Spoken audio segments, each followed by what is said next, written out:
Kentucky. Oh. It's okay. It's okay. Thank you, Madam Chair, for your excellent leadership in holding this hearing. And let me key in on Dr. Kwok's testimony when she talked about these ASEAN countries or Southeast Asian countries, they don't want to be forced to choose. This does corroborate some of the public comments and some of the analysis from our embassies when I traveled to Thailand, Singapore, Indonesia, the Philippines. But, you know, privately in our meetings with our counterparts, they do want to choose. They want to choose the United States. That has not changed from the Biden administration to the Trump administration. I would argue, especially Indonesia, a vibrant democracy, they want to choose. They want to choose the United States, and that hasn't changed from one administration to the other. In fact, I remember very vividly when we were in Jakarta, hearing a very stern admonition from the foreign minister, Marsudi, how terribly upset the Indonesians were and others ASEAN country leaders were that President Biden skipped the ASEAN conference. So this sense of a vacuum, it's not unique to now. It existed before the Trump administration. I think it's not a change in policy on trade that has given us this challenge of needing to deepen our ties with them. In fact, I want to challenge the critics of the Trump administration's trade strategy a little bit when they claim that the president's efforts to negotiate more reciprocal deals are pushing ASEAN nations towards Beijing or making these nations more vulnerable to Xi Jinping's acts of coercion. In fact, what is the objective of the Trump trade policy? It's actually to deepen our economic ties. It's to reduce the trade barriers to American exporters. And so if the end goal of this is more reciprocal trade between the United States and ASEAN, this has enormous potential to reverse the sentiment expressed by Foreign Minister Marsudi that the Biden administration was not paying enough attention to ASEAN.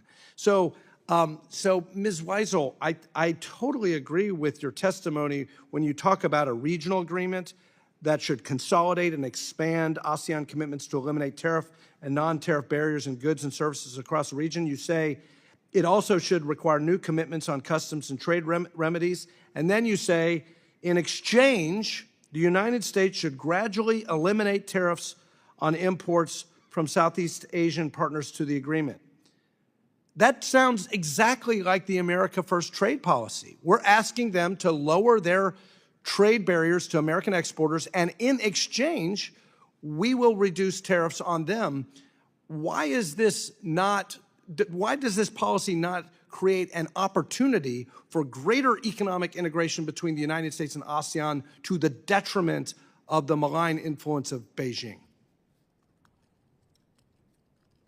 Well, as I said at the outset, I think that they feel, that the tariff threat hanging over them is a five-alarm fire. It has caused potentially tremendous damage to their economies with all of the uncertainty and the threats.